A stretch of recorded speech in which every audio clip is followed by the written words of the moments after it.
Turning that on, I'm turning this on. Alright, what'd you hear that you liked? Well, obviously the priority is jobs and education. Those are things that have been high on our caucus's agenda for several terms, so those are good things.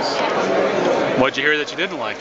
Well, we always say that, say this on the State of the State Day, that the devil's in the details, and of course it is. It's going to be fascinating to see the governor's accounting or budget proposal, to see how he gets to some of the levels that were proposed here today. I think the accountability measures are good, but certainly there's some expensive elements of this program.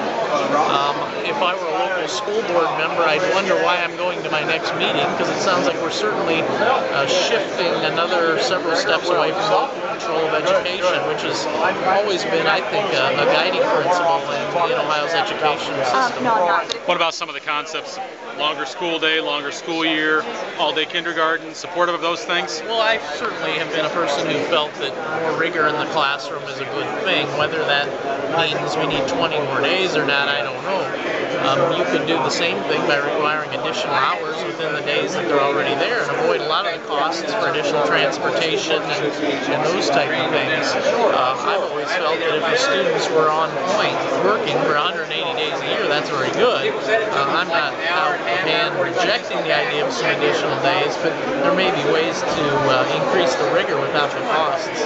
Did you hear anything today that you think is good news for people who are dealing with a rough economy? Well, very short on actual proposals. I mean, we heard a little talk about some tax credits.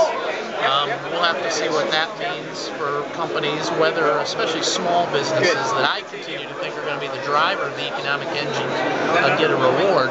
Too often I've felt that the economic development incentives went to bigger companies, maybe even more manufacturing based. So the job growth, from my perspective, is going to be in the smaller 5 to 10 to 30 employee type of firms. And I'm hoping that the governor's proposal takes into account what I think is becoming the reality here in Ohio. Okay.